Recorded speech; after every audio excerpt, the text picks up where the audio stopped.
ইউলেপ বিশ্ববিদ্যালয়ের শিক্ষার্থী তানহা বিনতে বাশারের মৃত্যুর ঘটনায় আত্মহত্যা প্ররোচনার অভিযোগে তার বন্ধু অনিল ফয়সাল সাইমনের বিরুদ্ধে মামলা করেছে তার পরিবার। রাজধানীর মোহাম্মদপুর থানায় মামলাটি করেন তানহার বাবা আবুল বাশার ভূঁইয়া। একই সঙ্গে সাইমনকে স্থায়ীভাবে বহিষ্কারের জন্য ইউলেপ কর্তৃপক্ষের প্রতি আহ্বান জানিয়েছেন তিনি।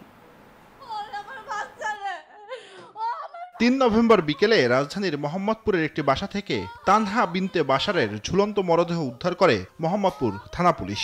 পরিবারের অভিযোগ, তানহার সঙ্গে সাইমনের দীর্ঘদিনের প্রেমের সম্পর্ক ছিল, কিন্তু কয়েকদিন ধরে তাদের সম্পর্কের অবনতি হয়। এর মধ্যে তানহার সঙ্গে সাইমন খারাপ আচরণ করলে তিনি আত্মহত্যার পথ বেছে নেন বলে অভিযোগ তানহার পরিবারের। ঘটনার পর প্রথমে অস্বাভাবিক মৃত্যু হিসেবে মামলা হলেও তানহার পরিবার অভিযুক্ত সাইমনকে দায়ী করে একটি হত্যা মামলা দায়ের করে মোহাম্মদপুর থানায়। দেখা করে বলছে যে তুমি আমার সাথে আর করবে না, তুমি যা, তোমার আমি আর দেখতে পারি না, তুমি এই যাও, তুমি গলায় ফাঁস দিয়ে মরো, এরকম। আর আমার মেয়ের একটা ল্যাপটপ ছিল, এই ল্যাপটপটা এখন তার কাছে আছে।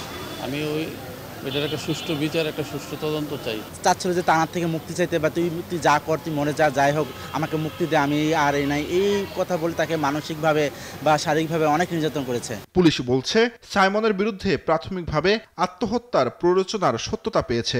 তাকে গ্রেফতারে অভিযান চলছে বলেও জানান এ পুলিশ কর্মকর্তা।